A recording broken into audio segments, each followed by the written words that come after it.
Hello everyone, कैसे हैं आप लोग। चलिए 2024 का जो सेट 6 आईए है उसे सॉल्व करते हैं। पिछले वीडियो में हमने आपको 2024 का सेट 5 जो था, सेट 5 जो एचजेड था उसे कंप्लीट सॉल्व करा दिया था। इसके सभी ऑब्जेक्टिव्स और सभी 2-4 नंबर वाले क्वेश्चंस को सॉल्व कराया था। तो हमारा जो फर्स्ट क्वेश्चन है, जो फर्स्ट ऑब्जेक्टिव है, वो क्या कह रहा है। कह रहा है कि किसी वृत्त पर एक वाह बिंदु से खींची जाने वाली स्पर्श रेखाओं की अधिकतम संख्या कितनी होगी। मतलब एक वृत्त है, उसके बाहरी बिंदु से आप कितनी स्पर्श रेखाएं खींच सकते हो, ये हमारा प्रश्न है। ठीक है, सिंपल क्वेश्चन है। मैं चाहूँ तो आपको ऐसे ही बता दूँ, लेकिन समझा दे रहा हूँ, ठीक है, जिससे कि आप कभी फ्यूचर में ना भूलें। एक वृत्त है, ठीक है, एक वृत्त है। इस वृत्त के एक बाहरी बिंदु से, यानी कि बाहरी बिंदु ये है, इस बिंदु से आप कितनी स्पर्श रेखाएं खींच सकते हो। एक स्पर्श रेखा ऐसे खींच दोगे और एक स्पर्श रेखा ऐसे, मतलब दो ही खींच सकते हो। एक स्पर्श रेखा ये हो गई, एक स्पर्श रेखा ये हो गई, यानी कि अधिकतम आप जो है, मैक्सिमम आप जो है 2 स्पर्श रेखाएं खींच सकते हो। तो उत्तर हमारा हो जाएगा 2। ठीक है, तो 2 हमारा कहाँ पर है बताओ। ऑप्शन नंबर बी सही है। ये हमने कोचिंग में पढ़ा है, इसलिए यहाँ पर टिक लगे हुए हैं। ठीक है, एडजस्टमेंट कर लेना यहाँ पर। क्वेश्चन नंबर दूसरा कह रहा है कि बिंदु 7,3 की बाई एच से दूरी कितनी होगी। ठीक है, देखो यहाँ पर 7,3 है, बाई एच से दूरी बतानी है। ऑब्जेक्टिव नंबर दूसरा है 7,3 है एक बिंदु, इस बिंदु की हमें बतानी है बाई एच से दूरी, बाई एच से दूरी बतानी है। आपको पता है ये बिंदु है, ठीक है, ये बिंदु है, तो इसका एक्स निर्देशांक होगा और वाई निर्देशांक होगा। ये पहला वाला एक्स होता है, ठीक है, पहला वाला क्या होता है, एक्स होता है, और दूसरा वाला होता है वाई। हमें बाई एच से दूरी पूछी गई है, तो एक्स वाला हमारा उत्तर हो जाएगा, यानी हमारी दूरी कितनी हो जाएगी, हमारी दूरी हो जाएगी 7। ठीक है, अगर यहाँ पर बाई एच के स्थान पर एक्स अक्ष से दूरी पूछता तो बाई वाला उत्तर हो जाता, ठीक है, यानी कि 3 हो जाता। चलिए, ये भी ऑब्जेक्टिव हो गया। इसके बाद इसका थर्ड ऑब्जेक्टिव क्या कह रहा है। कह रहा है कि यदि पी साइन थीटा बराबर क्यू कोस थीटा है तो कोसिक थीटा का मान ज्ञात कीजिए। बढ़िया क्वेश्चन है, ठीक है, ये ऑब्जेक्टिव 2025 बोर्ड एग्जाम में आ सकता है। ऑब्जेक्टिव नंबर तीसरा, यहाँ पर हमें गिवन है, सबसे पहले हमें गिवन है, क्या गिवन है पी साइन थीटा बराबर क्यू कोस थीटा। ये बेटा हमें दिया गया है, तो हमें यहाँ पर कोसिक थीटा का वैल्यू बताना है। क्या बताना है, कोसिक थीटा का वैल्यू फाइंड आउट करना है। ठीक है, आपको सब कुछ स्पष्ट दिख रहा है, ठीक है, सब कुछ साफ साफ दिख रहा है ना आप सभी को। ठीक है, चलिए, तो यहाँ पर जो है सबसे पहले ये हमें दिया गया है ना, इसी से कुछ करना पड़ेगा तभी ये निकलेगा। तो यहाँ पर हम ऐसा करते हैं, ये जो P है, ठीक है, ये गुणांक Q है ना, ये तो बट्टे में इसके भेज दो। ठीक है, और बराबर में क्या है, कोस थीटा है, और इसका P का जो गुणांक साइन थीटा था, इसको बट्टे में इसके डाल दो। यहाँ से फ़ायदा बताओ क्या हो गया। इससे फ़ायदा हमें ये हुआ कि P बटा Q बराबर आ गया cos theta upon sine theta, बराबर आपको पता है टेन थीटा होता है, इसके स्थान पर हम टेन थीटा लिख सकते हैं। तो हमें ये चीज़ जो है मिल गई है, ठीक है, हमें ये चीज़ मिल गई है। तो यहाँ पर हमें कोसिक थीटा का वैल्यू निकालना है, तो हमें सबसे पहले एक समकोण त्रिभुज बनाना पड़ेगा, तभी हो पाएगा। ठीक है, आपको पता है लाल बटा कक्का, लाल बटा कक्का, लाला आम लाया कच्चा कच्चा आम। यहाँ पर साइन होता है, यहाँ पर कोस होता है, यहाँ पर टेन होता है, यहाँ पर कोसिक, यहाँ पर सेक, और यहाँ पर कोट होता है। हमें क्या चाहिए बेटा, सॉरी गाइस, यहाँ पर जो है कोस अपॉन साइन, यहाँ पर कोट होता है, मैंने यहाँ पर टेन लिख दिया गलती से, कोट था, ठीक है, कोट थीटा। हमें कोट चाहिए, तो कोट यहाँ पर हो जाएगा तुम्हारे पास आधार, देखिए कोट यहाँ पर है, तो पहले आधार बटा लंब, क्या हो जाएगा बताओ, कोट थीटा बराबर हो जाएगा यहाँ पर आधार बटा लंब। ठीक है, कोट थीटा बराबर क्या होता है, आधार, यानी ऊपर वाला ये आधार है और ये लंब है। आधार कितना है, आधार इसका P है और इसका जो लंब है Q है। हमें कर्ण पता नहीं है, तो इसे निकालना पड़ेगा। ABC से मान लीजिए और पाइथागोरस प्रमेय लगा करके कर्ण निकाल लीजिए। ठीक है, काम हमारा हो जाएगा। तो यहाँ पर सबसे पहले हम क्या करेंगे, पाइथागोरस लगाएंगे, पाइथागोरस थ्योरम, पाइथागोरस प्रमेय से, by the Pythagoras theorem when we will use, यहाँ पर क्या होती है, कह रहा है कि कर्ण का स्क्वायर क्या होती है, पाइथागोरस प्रमेय, कर्ण स्क्वायर बराबर आधार स्क्वायर, आधार तुम्हारा P है, प्लस लंब स्क्वायर, लंब तुम्हारा Q है। ठीक है, इसका स्क्वायर कर दो। तो यहाँ से तुमको कर्ण जो दिया गया है वो AC दिया गया है, AC स्क्वायर बराबर P square plus Q square, इसका स्क्वायर हटा लेंगे तो हमें यहाँ से कर्ण मिल जाएगा। देखो स्क्वायर हटाला तो इसके ऊपर लग जाएगा रूट, किसके ऊपर, P square plus Q square के ऊपर रूट लग जाएगा। तो हमारा जो कर्ण आ गया है वो आ गया है P square plus Q square, ये किस में है, रूट में है। ये हमें कर्ण मिल गया है। चलिए अब हमें क्या निकालना है, हमें कोसेक थीटा का मान निकालना है। बहुत आसानी से निकाल लेंगे। देखिए पता है आपको, लिखिए इसलिए कोसेक थीटा बराबर, कोसेक थीटा बताओ बेटा, यहाँ पर होता है कोसेक थीटा, ठीक है। कोसेक यहाँ पर होता है, यानी कि कर्ण बटा लंब। क्या होता है, कर्ण बटा लंब होता है। मानों को रख दीजिए, आपका जो काम है वो हो गया। कर्ण कितना है बताओ, कर्ण कितना आया, अंडर रूट में P square plus Q square, क्या आया, root P square plus Q square, और बटा में लंब तुम्हारा क्या है बताओ, लंब तुम्हारा क्यू है। तो ये तुम्हारा हो जाएगा आंसर, ठीक है। ये तुम्हारा आंसर हो जाएगा, कोसेक थीटा का मान ये हो जाएगा। इस तरीके से जो है ऑब्जेक्टिव नंबर तीसरा भी आराम से हो गया। इसका ऑप्शन ए बिल्कुल करेक्ट है।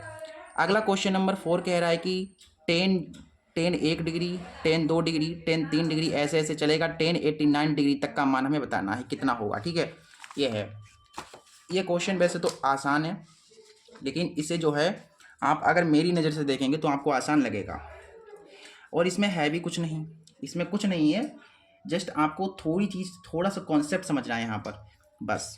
देखो टेन 1 डिग्री गुणा में है, फिर टेन 2 डिग्री, ऐसे गुणा में जा रहा है टेन 3 डिग्री, ऐसे ही जा रहा है कहाँ तक, टेन 88 डिग्री, और फिर है टेन 89 डिग्री। मतलब इस तरीके से क्वेश्चन है, हमें इसका वैल्यू बताना है क्या होगा, ठीक है। देखिए बहुत आसानी से आपको बताऊंगा सबसे इजी तरीके से। यहाँ पर क्या है तुम्हारे पास, टेन 1 डिग्री है, ठीक है, और टेन 1 डिग्री हो गया, और यहाँ पर तुम्हारे पास क्या है, टेन 2 डिग्री है, और इसके बीच में, इसके सफ़र में, यहाँ से लेकर के मतलब 1 से लेकर के 89, 1 से लेकर के 89 के बीच में कहीं पर जो है तुम्हारे पास क्या आएगा, कहीं पर तुम्हारे पास जो है 88 है, ठीक है। तो कहीं पर तुम्हारे पास जो है 89 भी आएगा, ठीक है, 89 तो है खैर। और कहीं पर तुम्हारे पास हो सकता है 45 आ जाए, टेन 45 डिग्री गुणा में ना, फिर ऐसे चलेगा। फिर तुम्हारा टेन 88 डिग्री तो पहले से ही दिया गया है। इस तरीके से जो है जाएगा कुछ इस तरीके से, ठीक है। तो ये टेन 1 डिग्री है, इसको एच डी से रहने दो, और जो 89 डिग्री हमने लिखा हुआ है इसको आप पहले लिख लो इसके साथ, ठीक है। और ये क्या है, टेन 2 डिग्री है, टेन 2 डिग्री, और इस 88 डिग्री को इसके साथ लिख लो, टेन 88 डिग्री, और फिर क्या है, ऐसे जा रहा है तुम्हारा टेन 45 डिग्री, टेन 45 डिग्री, फिर गुणा में ऐसे इस तरीके से जाएगा, ठीक है। यहाँ पर तुम्हारे पास है टेन 1 डिग्री, और इस 89 डिग्री को तुम ऐसे लिख सकते हो, टेन 89 को कैसे लिख सकते हो, 90 - 1, 89 को लिख सकते हो 90 - 1, 90 में से 1 जाएगा, 89 बचेगा। फिर यहाँ पर क्या है, टेन 2 डिग्री है, इसको एच डी से रहने दो। इस 88 को तुम लिख सकते हो 90 - 2 डिग्री, फिर ये ऐसे जा रहा है तुम्हारे पास टेन 45 डिग्री तक, ठीक है, ऐसे करके जाएगा। चलिए देखिए अब हो गया है हमारा जो है, लगभग हमारा सोल्व हो चुका है। ये क्वेश्चन कैसा हो चुका है, सोल्व हो चुका है लगभग। देखो यहाँ पर आगे देखो, आपको एक सूत्र पता होना चाहिए, टेन 90 डिग्री माइनस थीटा बराबर होता है कोट थीटा। ये सूत्र आपको पता होना चाहिए, ठीक है। चलिए तो यहाँ पर तुम्हारे पास क्या है, टेन 90 माइनस थीटा, तो इसके स्थान पर क्या लिखना पड़ेगा, कोट थीटा लिखना पड़ेगा, ठीक है। तो टेन 1 डिग्री है तो भाई इसको ऐसा ही रहने दो, टेन 1 डिग्री को। फिर टेन, इसके स्थान पर क्या लिखना पड़ेगा, कोट थीटा, लेकिन थीटा यहाँ पर कितना है, 1 है, तो यहाँ पर 1 आ जाएगा। फिर क्या है, टेन 2 डिग्री है, टेन 2 डिग्री है।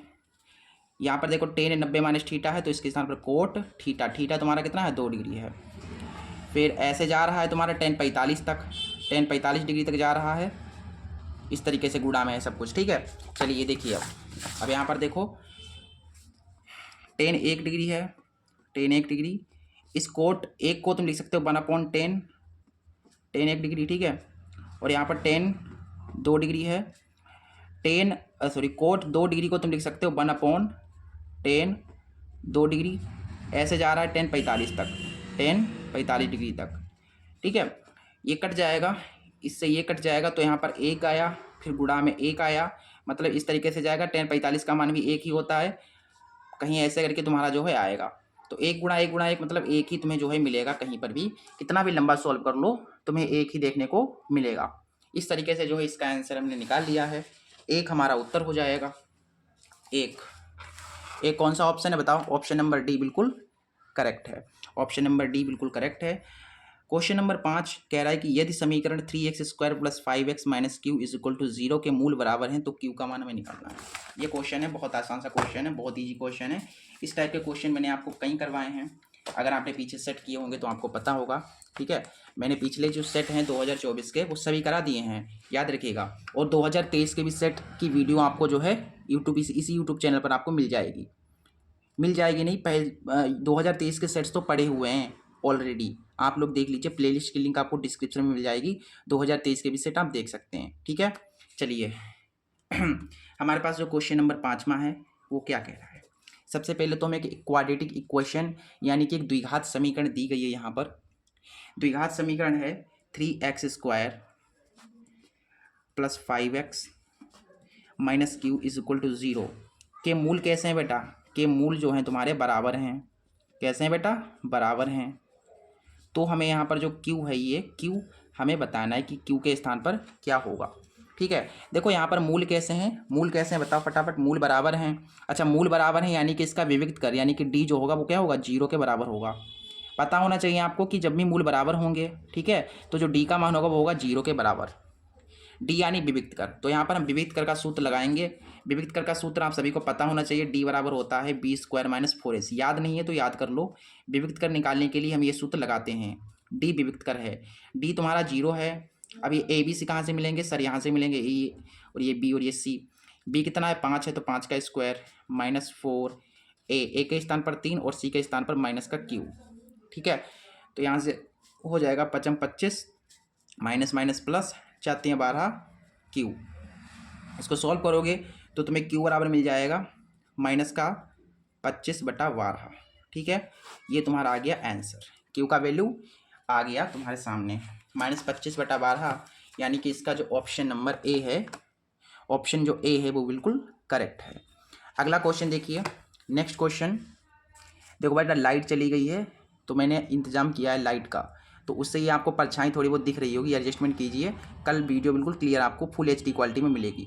ठीक है, तो चलो, क्योंकि गांव की लाइट जो है कट गई है, इस कारण से जो है क्या करें, प्रॉब्लम हो गई है, अब क्या कर सकते हैं। क्वेश्चन नंबर 6 देख लो। क्वेश्चन नंबर 6 कह रहा है कि समांतर श्रेणी है तुम्हारे पास इस तरीके से का 11वां पद हमें बताना है। बहुत आसान क्वेश्चन है, और ये तो क्वेश्चन आपके बाएं हाथ का खेल होगा, लेकिन फिर भी मैं करा ही देता हूँ, क्योंकि कुछ बच्चे कहेंगे कि सर आपने कराया नहीं, है कि नहीं।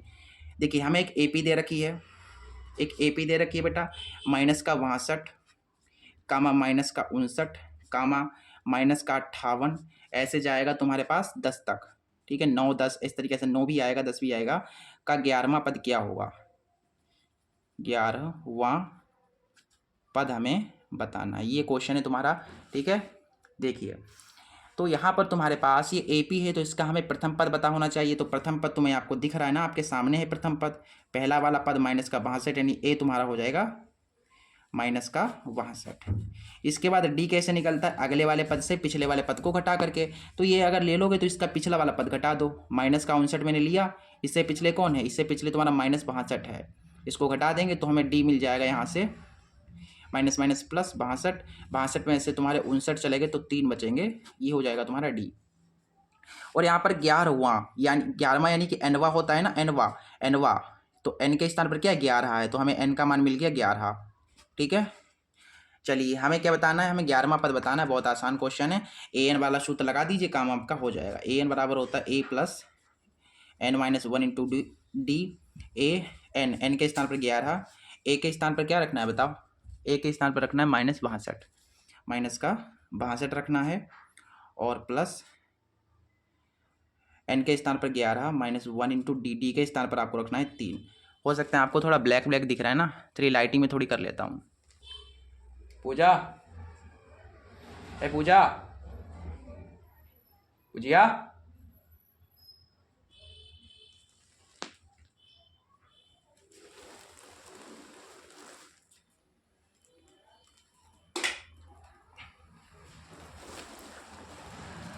चलिए बेटा अब देखिए थोड़ा साफ आपको दिख रहा है ना। चलिए थोड़ी सी लाइटिंग मैंने और बढ़िया कर ली है। देखो इसे सॉल्व करो बेटा, सॉल्व करो। यहाँ पर हमें क्या मिलेगा, -62 है, प्लस है 11 में से 1 गया 10 बचेगा। सॉल्व करने पर हमें यहाँ से 11 मिल गया, -62 है और 10 दिया हो जाएगा यहाँ पर 30, तो 11 मिल गया 30, यानी कि 32 बचेगा माइनस का। ठीक, 62 में से 30 चले गए, 32 बचे, क्योंकि माइनस के ज़्यादा थे इसलिए माइनस के आए। तो हमारा 11वां पद हो जाएगा माइनस का 32। ऑप्शन नंबर जो बी है वो बिल्कुल करेक्ट है। अगला क्वेश्चन तुम्हारे पास है, कह रहा है कि 7वां क्वेश्चन कह रहा है कि यदि पीई बराबर इतना है तो पीई, ठीक है, पीई वार का मान कितना होगा। कहने का मतलब ये है कि एक घटना ई है, एक इवेंट, एक घटना है जिसकी प्रायिकता हमें दे रखी है और घटना ई नहीं की प्रायिकता हमें बतानी है। ठीक है, बहुत बढ़िया क्वेश्चन है। देखिए ये यहीं पर हो जाएगा, छोटा सा क्वेश्चन है, बिल्कुल प्यारा सा 7वां क्वेश्चन। हमें यहाँ पर दिया गया है पीई बराबर 0.05। तो हमें बेटा पीई नहीं, ये जो है इसका मतलब होता नहीं की प्रायिकता हमको बतानी है। देखिए कभी भी इस तरीके का क्वेश्चन आता है, आपको पीई की प्रायिकता दी जाए और पीई नहीं की प्रायिकता निकालने के लिए कहा जाए, या ऐसे भी हो सकता है, इसका उल्टा भी हो सकता है, आपको पीई नहीं दे दिया जाए और पीई निकालने के लिए कह दिया जाए। दोनों कंडीशंस में आपको सूत्र जो मैं बताऊंगा वही लगाना है। सूत्र होता है इस तरीके का क्वेश्चन करने के लिए, पीई प्लस पीई नहीं, मतलब घटना होने की प्रायिकता प्लस घटना ना होने की प्रायिकता बराबर 1 होता है। यहाँ पर मानों को रख दीजिए, इसके स्थान पर 0.05 प्लस पीई नहीं बराबर 1, तो पीई नहीं बराबर आ जाएगा 1 माइनस 0.05। 1 रुपये में से 5 पैसे चले गए तो तुम्हारे पास जो आंसर आएगा वो आ जाएगा 0.95, 95 पैसे। ये तुम्हारा आ गया आंसर। ठीक है, आसान सा क्वेश्चन था, 1 सेकंड में हो गया। मैंने आपको समझाया, इतना टाइम लगा, आप करोगे तो बहुत जल्दी हो जाएगा। ऑप्शन नंबर डी सही है। 8वां क्वेश्चन कह रहा है कि एक थैले में 3 लाल गेंदें हैं, 5 काली गेंदें हैं। इस थैले में से एक गेंद निकाली जाती है, गेंद के लाल होने की प्रायिकता हमको बतानी है। बहुत बढ़िया क्वेश्चन है, प्यारा सा क्वेश्चन है। देखो यहाँ पर इजी क्वेश्चन है, पहली बात तो ये इजी क्वेश्चन है, प्रायिकता से है ना। प्रायिकता का कोई भी क्वेश्चन हो बहुत ज़्यादा इजी होता है।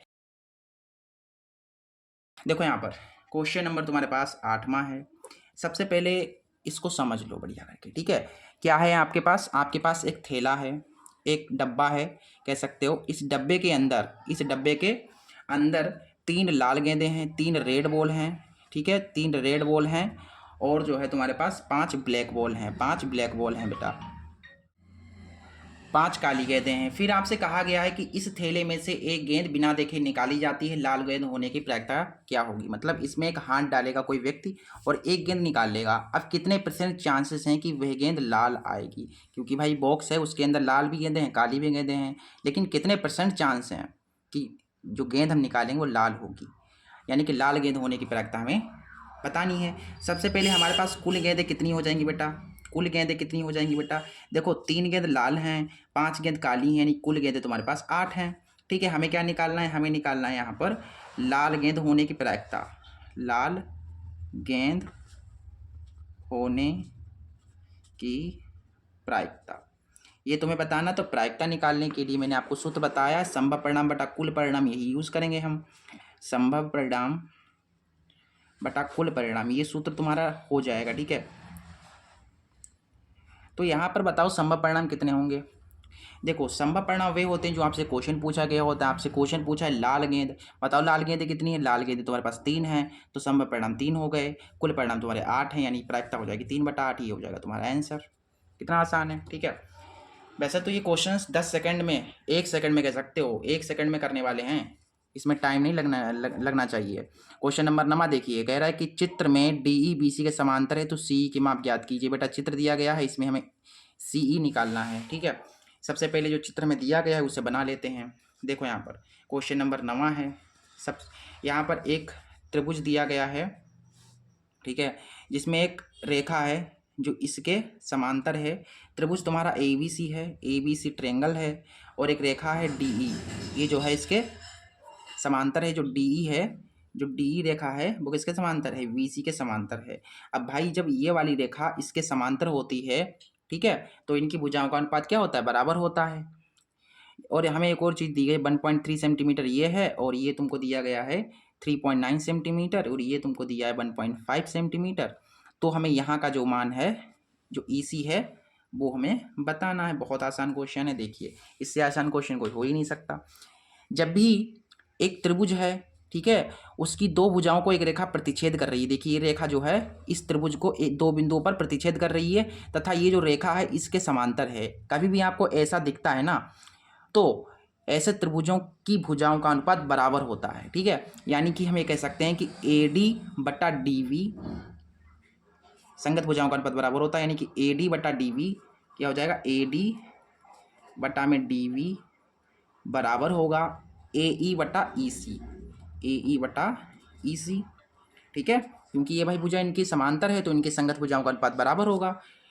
AD तुम्हारे पास है 1.3, DV तुम्हारे पास है 3.9, AE तुम्हारे पास 1.5 है और यहाँ से EC हमें बताना है।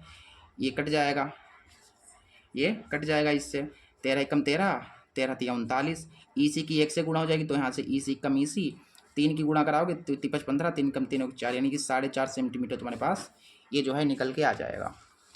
4.5 कौन सा ऑप्शन हो जाएगा, इसका ऑप्शन नंबर जो डी है वो बिल्कुल करेक्ट है, ऑप्शन नंबर डी करेक्ट है। अगला क्वेश्चन देखिए, चित्र में त्रिभुज जो MNL है तथा त्रिभुज PQR में कोण M बराबर कोण Q बराबर कोण 70 डिग्री दिया गया है। MN 3 सेंटीमीटर है, ML 4.5 सेंटीमीटर है, PQ 2 सेंटीमीटर है, QR 3 सेंटीमीटर है, तो निम्नलिखित में सही होगा। इसमें से कौन सा ऑप्शन सही होगा? तो इसको तो मैं ऐसे ही चित्र में देखकर बता सकता था, लेकिन मैं आपको जो है थोड़ा एक्स्ट्रा ज्ञान देना चाहता हूँ, इस कारण से मैं जो है कॉपी पे समझा दे रहा हूँ आपको। यहाँ पर जो दो त्रिभुज तुम्हारे पास हैं, एक बड़ा त्रिभुज है और एक छोटा त्रिभुज है। ये त्रिभुज है, इसका जो ये त्रिभुज जो तुम्हारे पास है, ये इसका क्या नाम है, MNL। त्रिभुज कौन सा है तुम्हारे पास, त्रिभुज MNL है। और एक त्रिभुज तुम्हारे पास है जो कि है PQR है। यहाँ का जो कोण है वो 70 डिग्री है, ठीक, और यहाँ पर 3 सेंटीमीटर है, यहाँ पर 4.5 सेंटीमीटर है, और यहाँ का जो कोण है वो है 70 डिग्री, यहाँ पर 2 सेंटीमीटर बन रहा है, ठीक है, और यहाँ पर 3 सेंटीमीटर है। तो हमें यहाँ पर कौन सा ऑप्शन सही होगा वो बताना है। तो यहाँ पर अगर तुम देखोगे ध्यान से तो इस त्रिभुज का कोण M जो है इस त्रिभुज के कोण Q के क्या है, बराबर है, क्योंकि दोनों 70 डिग्री हैं। और साथ ही साथ आप ये चेक कर लीजिए कि क्या इनकी भुजाओं का ये जो कोण है, इसकी जो संगत भुजाएं, इसकी जो अटैच्ड भुजाएं, जैसे एक कोण है इसकी अटैच्ड भुजा एक ये है और एक ये है, और इस वाले कोण की अटैच्ड भुजा देखिए ये है और एक ये है। अगर इन भुजाओं का अनुपात बराबर हो गया तो ये दोनों त्रिभुज कैसे हो जाएंगे, समरूप हो जाएंगे। ठीक है, तो हम एक बार चेक कर लेते हैं। देखो इस कोण की संगत भुजा MN बटा इसके PQ के, ठीक है, बराबर होगा ML बटा, देखो ये हो गया संगत भुजा और एक ये है अटैच्ड वाली, देखनी ये कोण के अटैच्ड, ठीक है, QR है। MN तुम्हारे पास 3 सेंटीमीटर है और ये तुम्हारे पास कितना है, 2 सेंटीमीटर है। ML तुम्हारे पास 4.5 है, यहाँ पर 3 है, पॉइंट काटोगे 10 बढ़ेगा, 15 तियाँ 45, 15 दूना 30, यहाँ यानी कि आपको यहाँ से मिल गया 3/2 बराबर 3/2, यानी कि यहाँ से सिद्ध ये हो गया भाई कि इनकी संगत भुजाओं का अनुपात क्या है, बराबर है, तथा एक कोण बराबर है। देखो एक कोण बराबर है और दो संगत भुजाएं बराबर हैं, यानी ये त्रिभुज कैसे हो जाएंगे, समरूप हो जाएंगे। तो हम ये कह देंगे कि जो त्रिभुज तुम्हारा ML है क्या होगा, समरूप होगा त्रिभुज PQR के। बेटा देखो यहाँ पर एक चीज़ समझने वाली बात है, जो एंगल होता है बेटा, एंगल देखो यहाँ का एंगल क्या है, 70 डिग्री है, और यहाँ का M है 70 डिग्री, यहाँ का Q 70 डिग्री, इसलिए हमने कोण को देखो बीच में रखा। जैसे ये त्रिभुज है, इसमें हमने N और L को साइड में रखा, जो एंगल था उसको बीच में रखा, ठीक है। और यहाँ पर देख लीजिए इसका जो एंगल वो Q है उसको मैंने बीच में रखा, बाकी जो P और R है उनको साइड में डाल दिया। इससे हमें ये पता चल जाएगा, ये क्रम होता है बेटा सही लिखने का, ये बिल्कुल सही लिखने का क्रम है, और इससे हमें ये पता चल जाएगा, इसको देखकर बेटा, इसको देखकर हम ये चित्र बना लेंगे। क्यों बना लेंगे, क्योंकि देखो यहाँ से इसका जो M है एंगल, वो इसके कोण Q के बराबर है, हर कोई अंदाज़ा लगा लेगा, क्योंकि ये बीच में जो होता है वो क्या होता है, एंगल होता है। तो बीच में ये एंगल है और ये एंगल, ये भी होगा एंगल, यानी यहाँ का जो एंगल M है वो एंगल Q के बराबर है। ये मैंने देख कर बता दिया और क्वेश्चन में भी यही कहा गया, तो तरीका तुम्हारा सही ये हो जाएगा लिखने का। एंगल को हमेशा बीच में रखते हैं। तो देखो यहाँ पर एंगल देख लो कहाँ पर बीच में है, देखो M और Q, तो यहाँ पर देखो इसके बीच में M है और इसके बीच में Q, यानी कि ऑप्शन नंबर C बिल्कुल सही होगा। एंगल हमेशा बीच में होता है। क्वेश्चन नंबर 11 कह रहा है 1/2 सेंटीमीटर व्यास के गोले का पृष्ठ होगा। पृष्ठीय क्षेत्रफलन से पूछा गया है और ये तुम्हारे पास क्वेश्चन है। कुछ भी इसमें करना नहीं है, सूत्र लगा देना है, काम आपका हो जाएगा। देखो क्या है क्वेश्चन नंबर तुम्हारे पास है 11वां। हमें गोले का जो व्यास है वो दिया गया है 1/2 सेंटीमीटर यानी आधा। अब भाई व्यास इतना है तो इसका आधा करना पड़ेगा तो हमें त्रिज्या मिल जाएगी। भाई व्यास का आधी होती है त्रिज्या, तो 1/2 है जैसे, ठीक है। अब इसका आधा कर दो, 2 से भाग दे करके तो आधा, ठीक है। तो हमें यहाँ से मिल जाएगी इसकी त्रिज्या कितनी, देखो 2 की गुणा इधर हो जाएगी तो 1/4। इसकी त्रिज्या कितनी हो गई, 1/4 सेंटीमीटर हो गई। ये देखिए आपको मिल गई त्रिज्या। अब हम आसानी से जो है गोले का पृष्ठ निकाल सकते हैं। देखिए गोले का पृष्ठ, गोले का पृष्ठ जो होता है वो क्या होता है, ये होता है 4πr²। 4πr कितना है, 1/4 है, स्क्वायर यानी 2 बार लिखना पड़ेगा। 4 से 4 कट गया यानी कि 1/4 पाई हमारा जो है सेंटीमीटर स्क्वायर में आ जाएगा। ये हो गया तुम्हारा आंसर, ठीक है। इसका जो आंसर, इसका जो ऑप्शन बी है वो बिल्कुल करेक्ट होगा। अगला क्वेश्चन देखिए, कह रहा है कि 6 सेंटीमीटर त्रिज्या के वृत्त का एक चाप केंद्र पर 30 डिग्री का कोण बनाती है, तो संगत चाप की माप क्या होगी, यानी कि चाप की लंबाई हमें बतानी है। क्वेश्चन नंबर 12, ये भी क्वेश्चन मैंने बहुत बार कराया है। देखो यहाँ पर हमें सबसे पहले वृत्त की त्रिज्या दी गई है। एक वृत्त है, ठीक है, एक वृत्त है जिसकी त्रिज्या कितनी है, कितनी भाई दी गई है, यहाँ पर 6 सेंटीमीटर दी गई है। त्रिज्या हमें दे रही है 6 सेंटीमीटर, तो हम इसको यहाँ से मिला दें यानी त्रिज्यखंड बन गया। तो तुम्हारी चाप कौन है भैया, चाप ये है, इसकी लंबाई निकाल ली, मतलब यहाँ से लेकर के यहाँ तक की लंबाई कितनी होगी ये हमें बतानी है, ठीक है। चलिए, और हमें एंगल भी दिया गया है बेटा, एंगल दिया गया है 30 डिग्री, कितना 30 डिग्री। चलिए चाप की लंबाई निकालते हैं। चाप की लंबाई, चाप की लंबाई निकालने का सूत्र होता है θ/360 गुणा परिधि। परिधि ये परिधि तो है, परिधि यानी 2πr, ठीक है।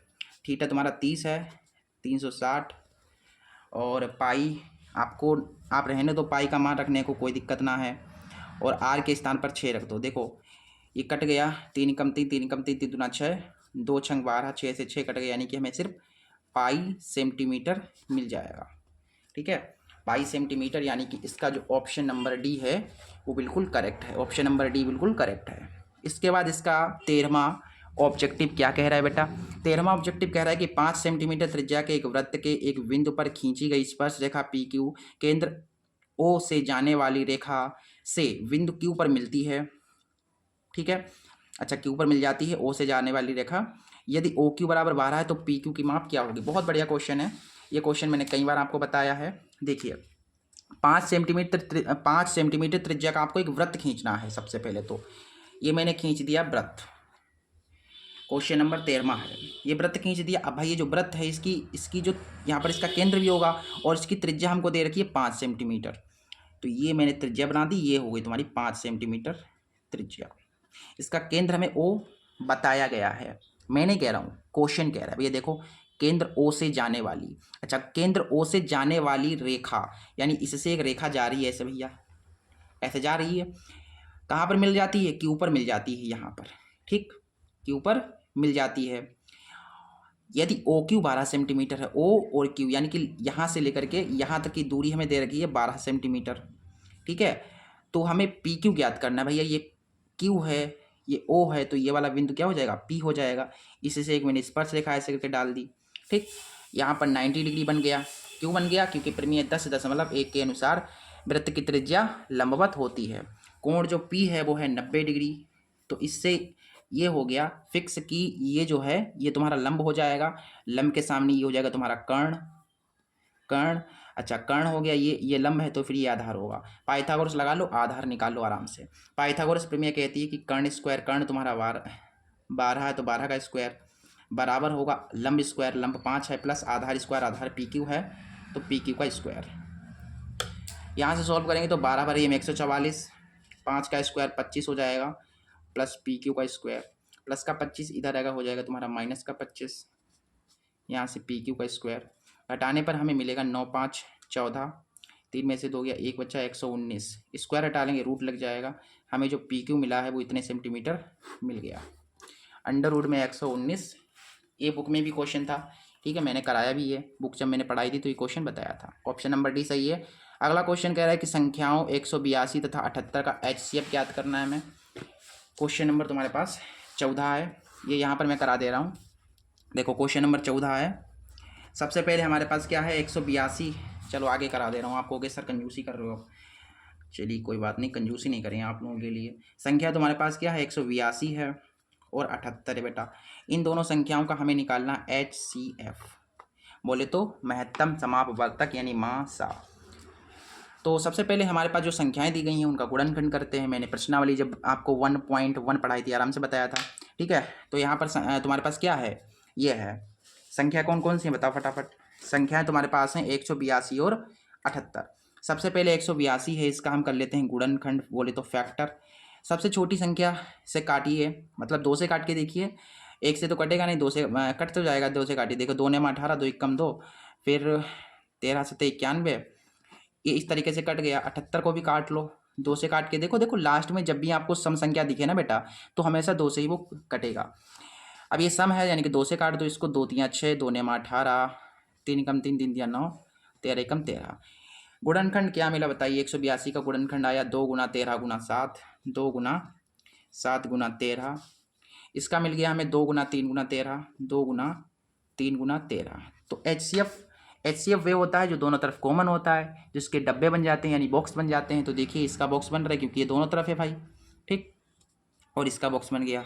इसका नहीं बने क्योंकि एक जैसा नहीं है, जो एक जैसे होते हैं उन्हीं के डब्बे बनते हैं। तो यहाँ से हमने HCF निकाल लिया। देखिए ये डब्बे के अंदर जो संख्या होती है बेटा उनको केवल एक बार लिखा जाता है। जैसे 13 13 2 बार है, उनको एक बार लिख लो। फिर ये कितने का डब्बा है, 2 का डब्बा है। हमें यहाँ से HCF मिल गया 13 दूना 26, ये हो गया तुम्हारा आंसर, ठीक है। 26 कौन सा ऑप्शन सही होगा बताओ फटाफट। ऑप्शन नंबर बी बिल्कुल करेक्ट है, ऑप्शन नंबर बी सही होगा। आगे देखिए अगला क्वेश्चन।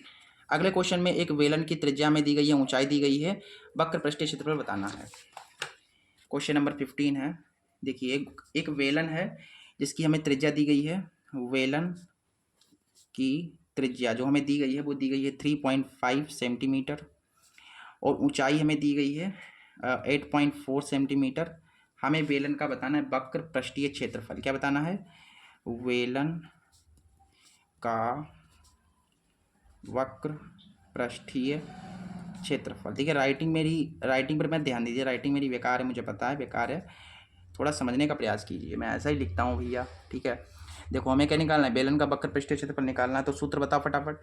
बेलन का वक्र पृष्ठीय क्षेत्रफल निकालने के लिए सूत्र होता है 2πRh। याद कर लीजिए, बेलन का वक्र पृष्ठीय क्षेत्रफल निकालने के लिए ये सूत्र होता है। 2 है, पाई है, ठीक है, आर के स्थान पर 3.5 रखना है, और एच तुमको दी गई 8.4, ठीक है। अब यहाँ पर जो है पॉइंट काटोगे 10 बढ़ेगा, पॉइंट काटोगे 10 बढ़ेगा। फिर तुम जो है यहाँ पर काट सकते हो इसे, 2 पंचे 10 और ये 5 सत्ते 35। तो यहाँ से तुमको मिल गया 7, और ये पाई भी है, फिर गुणा में ये तुम्हारे पास है। देखिए इसे भी काट, 2 पंचे 10, 2 चौक 8, 2 दूना 4, यहाँ से मिल गया 42/5। 42 के 7 से गुणा करा देंगे तो 7 दूना 14, 7 चौक 28 और 1 29/5, और ये पाई तुम्हारा चल रहा है। भाग देने पर हमें मिल जाएगा 5 25, और 4 बचेंगे, 5 8 40, और 5 चौके 20। ये आ जाएगा तुम्हारे पास सेंटीमीटर स्क्वायर में वक्र पृष्ठीय क्षेत्रफल वेलन का 58.4 सेंटीमीटर स्क्वायर, 58.4। लगता है कहीं पर मिस्टेक हो गई है मुझसे, रुक जाओ 5 25 हो गया, 5 9, ओह गॉड यहाँ पर मिस्टेक हो गई मुझसे, 5 8 40, फिर 44 हो गए। हाँ ठीक है, 44 हो गए, फिर तुम्हारे 4 बचे, फिर 5 8 यहाँ पर तो सॉरी 8 आएगा, ठीक है 8 आएगा यहाँ पर, क्या आएगा 8 आएगा, यानी 58.8 सेंटीमीटर स्क्वायर। ये तुम्हारा ऑप्शन नंबर डी बिल्कुल करेक्ट है, ठीक है।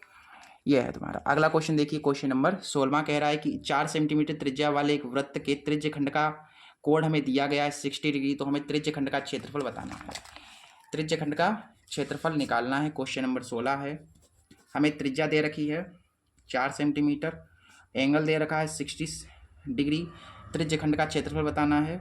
चलिए देखिए, त्रिज्य खंड का क्षेत्रफल। बताइए त्रिज्यखंड का क्षेत्रफल निकालने का सूत्र थीटा बटा 360 गुणा पाई आर स्क्वायर। थीटा 60 डिग्री है, मानों को रख दीजिए, सॉल्व कर दीजिए, आंसर आपके सामने आ जाएगा। आर कितना है? 4 है, स्क्वायर में 2 बार लिखना पड़ेगा, इसलिए 6 कम 6 चंगा 36, 2 तियाँ 6, 2 दूना 4। बोले तो यहाँ से आ गया 2 चौके 8 बटा 3 पाई, ये आ गया तुम्हारा सेंटीमीटर स्क्वायर में, 8 बटा 3 pi centimetre square. Option number C बिल्कुल करेक्ट है, ऑप्शन नंबर सी बिल्कुल करेक्ट है। क्वेश्चन नंबर 17 कह रहा है द्विघात समीकरण दे रखी है, विविक्त कर हमें निकालना है।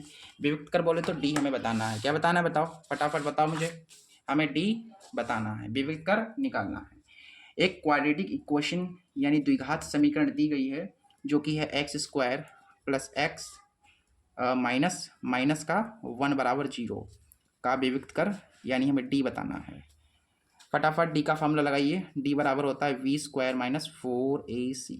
ये ए है, ये वी और ये सी है। इसका गुणांक कुछ नहीं तो 1 होगा, इसका गुणांक कुछ नहीं तो 1 होगा।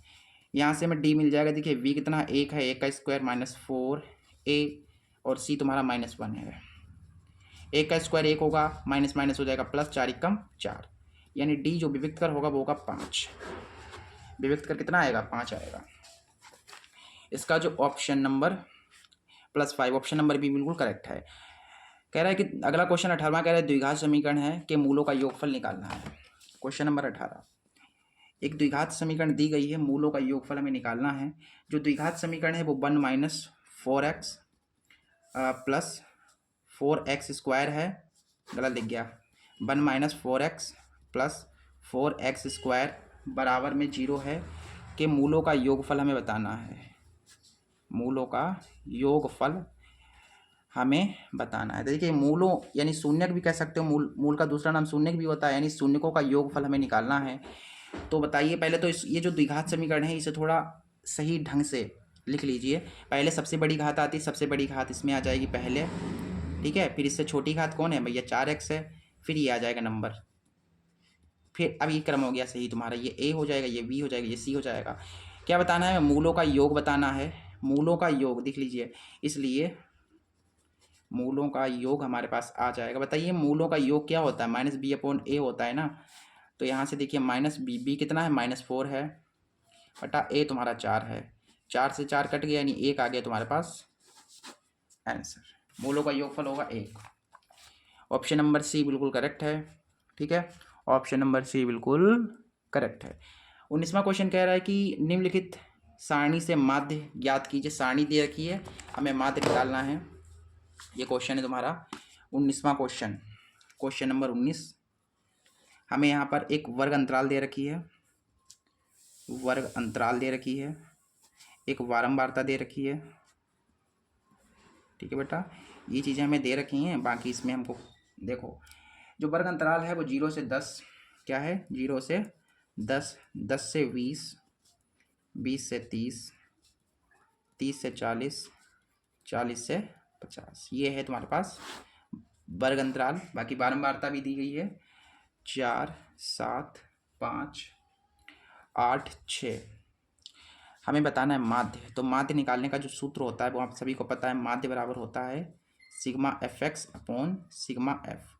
यहाँ पर तुम्हें f की जरूरत पड़ेगी। सिग्मा का मतलब क्या होता है? इस सिग्मा का मतलब है, देखिए ये जो यहाँ पर देख लीजिए क्या है, सिग्मा है। तो सिग्मा का मतलब होता है योग, बोले तो जोड़ना, ठीक है।